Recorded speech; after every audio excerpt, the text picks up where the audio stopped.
Sir, nung nakaraang eleksyon, binoto mo ba si BBM? Si BBM bilang Pangulo? Oo naman, binoto ko yan. Kaya nga pinagsisisihan ko na eh. Kaya nga, sa totoo lang, leader naman ako ng Marcos loyalist during that time. At unity, nagkaisa ang Duterte at ang Marcos. At ako'y nangarap na magiging maganda ang kinabukasan ng ating next generation. Magiging maganda ang kalagayan ng ekonomiya ng ating bansa. Dahil ang buong akala ko ay isang tunay na pagbabago. At meron silang slogan na sama-sama tayong babangon muli. Bumangon ba? Hindi, dumapa. Dumapa. Total, Marcos loyalist ka rin naman dati. Ano yung observation mo sa pamumuno ni Tatay Digong sa pamumuno ngayon ni Marcos? Malaki ang pagkakaiba.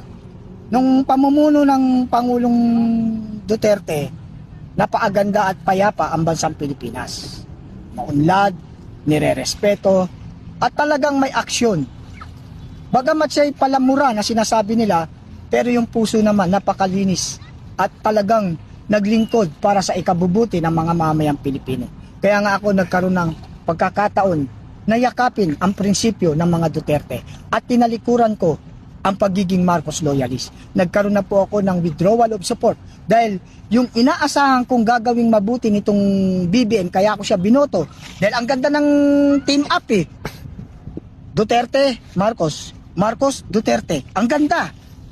Parehas magaling na tao, magaling na politiko. Pero nagtaka ako bakit biglang nagbago itong BBM. Nawala siya sa tamang landas.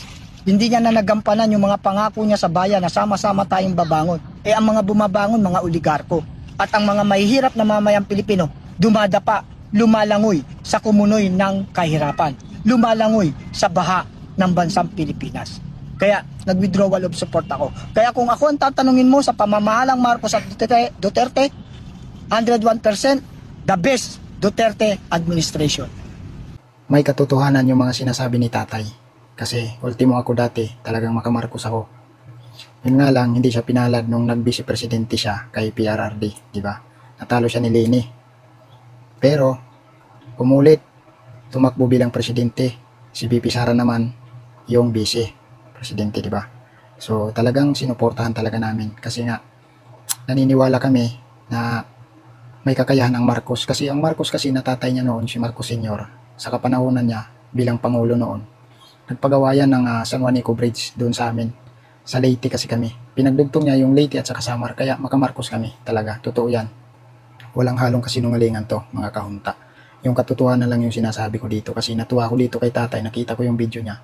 Kaya pinanood ko talaga paulit-ulit na may katotohanan talaga yung mga sinasabi niya.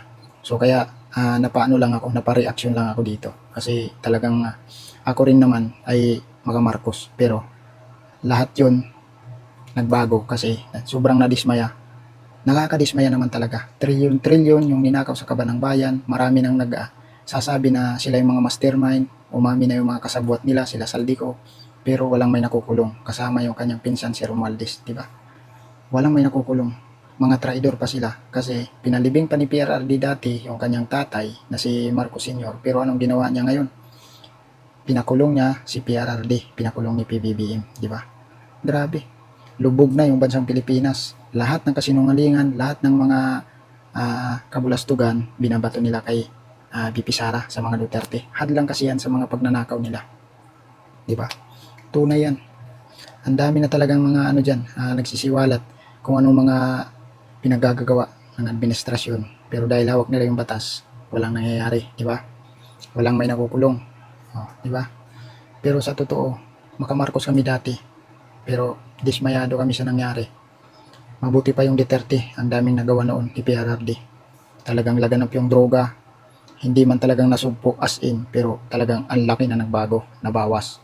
Krimen, pagnanakaw, kahit yung mga adik, may mga nagbago, di ba? Pandemic, di ba? Hindi tayo pinabayaan.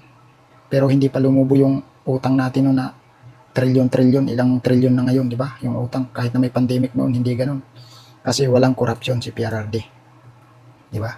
Yan yung katotohanan dyan. Yung hospital, PGH, binabudgetan ni PRRD, 100 million per month. Di ba? Ngayon, wala na. Pero si PBBM, ultimo, yung budget ng PhilHealth, transfer pa nila ni Ralph Recto. Di ba? Gaano sila kakurakot Pero walang nangyayari kasi hawak nila yung batas. Yan yung katotohanan. Mga traidor. Walang mga utang na loob. Kaya bilib ako kay tatay. Talagang sinabi niya yung totoo. Yan. Yan yung katotohanan. Itong mga vlogger na mga nagpapakalat ng mga kasinungalingan, mga fake news, nagagawa nila yan kasi nga nakikinabang sila sa kaban ng bayan. Yun yung katotohanan dyan.